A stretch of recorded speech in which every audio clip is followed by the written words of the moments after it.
Bon dimanche à tous, une petite vidéo sur le marché de la crypto ce dimanche. Alors le BTC il reste bloqué, hein, toujours bloqué, la résistance 25 000, ça n'arrive pas à casser le 25 000. Donc pour l'instant on a rebaissé en fait à 23 202. Ethereum tient bien quand même les 1598. Solana à 22 $, XRP 37 centimes. Ok, Binance Token 303 $. ADA 56 centimes, DOT 6.5. Donc pour l'instant, oui, il n'y a pas de direction. Matic qui chute. Matic était à 1.5, a chuté à 1.27 pour l'instant, mais ça tient quand même bien pour l'instant. Et donc on n'a pas trop de direction en fait. Et la semaine dernière, on a vu que la bourse a bien chuté. Le Nasdaq en fait a pris, a vraiment, regardez, a cassé vraiment les 12 000 vers le bas. Elle n'a pas tenu les 12 000 en fait. Et donc il y a des traders qui ont shorté, qui ont vendu à 12 800 à peu près. Donc ils ont quand même pris pas mal de profit. Mais moi je pense que quand Nasdaq va descendre, il est possible qu'on descend dans les 11 000, hein, honnêtement, voire dans quelques semaines. Je suis pas convaincu qu'on est en marché haussier. D'accord, parce que on a vu la semaine dernière que en fait, l'inflation n'est pas sous contrôle. En fait. C'est pas si simple que ça en fait. Il est possible que la Fed perd en fait le contrôle de l'inflation, d'accord. Ça c'est à suivre. C'est pour ça que ce qui m'intéresse vraiment, c'est pas les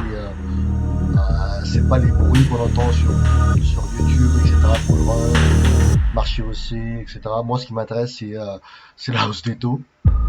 Tant que la hausse des taux n'est pas terminée, donc ça sera forcément très important à suivre la réunion de la Fed au mois de mars, d'accord. Autre nouvelle que je voulais vous parler, c'était Revolut. En fait, Revolut propose, ils vont sortir une nouvelle offre en fait qui s'appelle Ultra Card. Je sais pas c'est quoi, j'ai pas plus d'informations en fait. En quel métal, peut-être en platinium ou titanium, je n'en sais rien. Je crois que c'est en quelques mois ils vont sortir la nouvelle carte, nouvelle offre en fait. Et j'ai regardé le site en fait. Vous avez un cashback, vous aurez un cashback de 5%, ce qui est énorme, ce qui est vraiment génial pour les gens qui auront cette carte. D'accord, 5% c'est pas mal de cashback. Par contre, je sais pas, je crois que ça sera capé par mois à un montant, je sais pas quel montant, j'ai pas plus d'informations. Mais Revolut, franchement, ça, ils assurent. J'ai pas, il y a des mauvaises, bien sûr, il y a des gens qui ont forcément des côtés, n'ont pas forcément aimé Revolut parce que, disons qu'ils ont une licence bancaire et donc ils ont beaucoup de pression des régulateurs à vérifier les fonds, d'accord, à vérifier l'argent, d'où ça vient, etc. Et forcément, il y a des gens qui sont retrouvés, en fait, qui ont eu leur compte bloqué. Bah, je vais vous raconter une histoire simple. En fait, j'ai un ami qui avait booké un Eurostar samedi pour aller à Paris, en fait, et revenir dans quelques jours, d'accord. Il était parti en vacances, en fait, pour quelques jours à Paris. Il avait transféré, crédité Revolut de 800 euros, il me semble, 800 euros. Et d'un coup, il y a eu une alerte, en fait, leur algo a scanné, a repéré une transaction un peu bizarre. On a été flagué, en fait, pardon, lui il a été flagué rouge, et forcément son compte a été bloqué. Et du coup, il s'est retrouvé en fait sans carte bleue, sans cash, sans argent, en vacances samedi quoi, à Paris, complètement dingue. Et ils ont mis presque 4 jours, 5 jours à débloquer son compte. Ce qui est vraiment incroyable, quoi. Comment c'est possible qu'ils arrivent à faire des choses aussi stupides que ça, à bloquer le compte des gens pour 700 euros, pour 800 euros, ce qui est complètement ridicule. Forcément, ça fait une sale image, une mauvaise réputation à Revolut, d'accord. Et je pense pas que je pense qu'ils devraient revoir leur politique. Il y a d'autres vidéos, mais en plus dans YouTube, il y a eu un influenceur qui s'est fait bloquer son compte Revolut parce qu'il y avait beaucoup de transactions, parce que c'est normal, parce qu'il fait du business, hein. Forcément il y a beaucoup d'argent qui circule dans son compte Revolut et son compte Revolut business également.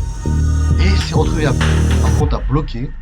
Son compte a été bloqué, il fallait prouver d'où ça vient, les fonds, hyper compliqué. Il a fait bon, j'arrête Revolut, je ferme mon compte Revolut.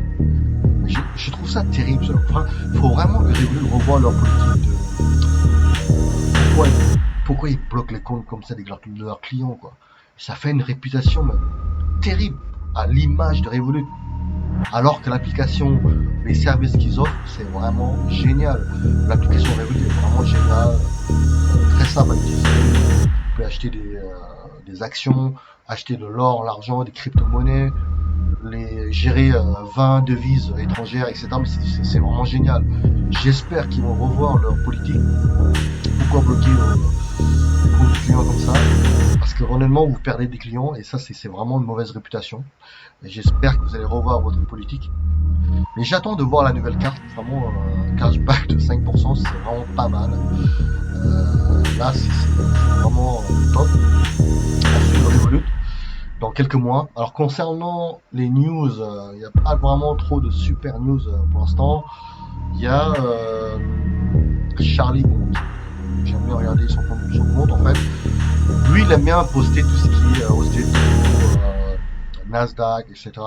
Les matières premières, par exemple. Les matières premières, en fait, il y a eu une correction, d'accord. Par exemple, vous voyez, le coton a baissé, le café a baissé, etc. Il y a une sorte de correction parce que les matières premières ont quand même pas mal monté en 2022, d'accord. Forcément, ça corrige sévère. Moins 29, etc. Natural Gas, gros le crack. On était dans les 7 dollars, voire 10 dollars avant la guerre, au commencement de la guerre. Le Natural Gas, ça fait moins 45%. C'est quand même énorme. Et je pense qu'à long terme, on va revenir à des niveaux intéressants. Ce qui est, le bottom était dans les 1 dollar, 1.5 il me semble, à suivre. Mais je pense qu'à long terme, le fait d'avoir du gaz naturel est vraiment, ça assure. C'est pas un conseil d'investissement, mais faites ce que vous voulez. Natural Gas assure. Également l'or. L'or bien sûr a également corrigé avec moins 6%, parce qu'il y a encore la hausse des taux, d'accord. Au mois de mars, il y aura la réunion de la Fed. Mais je pense qu'on va arriver à 2000 dollars. D'accord. Malgré que c'est très manipulé, le prix de l'or, on le sait maintenant, on va quand même arriver à 2000 dollars. Malgré parce qu'il y a beaucoup de demandes en gold physique en fait, l'or physique, d'accord. Alors le Nasdaq a vraiment le problème de Nasdaq, c'est que c'est ultra en fait spéculatif. En fait. On se rend compte que à moins lorsqu'il y a des news qui sortent sur les earnings, le chiffre d'affaires, etc., ça sanctionne direct. Si vous avez par exemple un chiffre d'affaires qui ne correspond pas à ce qui a été prévu ou pricé, boum, le marché sanctionne sévèrement et ça vend et ça chute, boum, ça chute comme Apple, Tesla, etc. C'est ultra spéculatif en fait. Mais c'est pour les gens qui font du trading, c'est vraiment le top. Hein, faire du trading sur Nasdaq, scalping sur Nasdaq, c'est vraiment génial. Alors le Bitcoin, je pense qu'on va descendre un peu plus bas.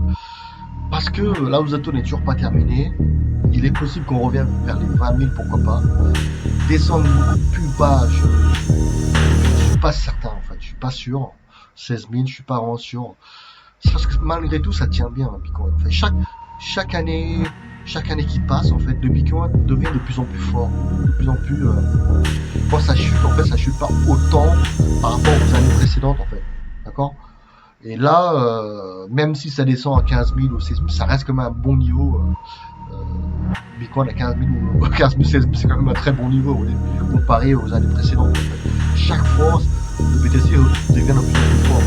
C'est ça qui est vraiment, c'est positif en fait, long terme. Ça prouve bien qu'à long terme, lorsqu'il y aura plus de volume, lorsqu'il y aura plus de gens qui au niveau mondial vont utiliser le Bitcoin, il y aura moins de volatilité à la hausse comme à la baisse.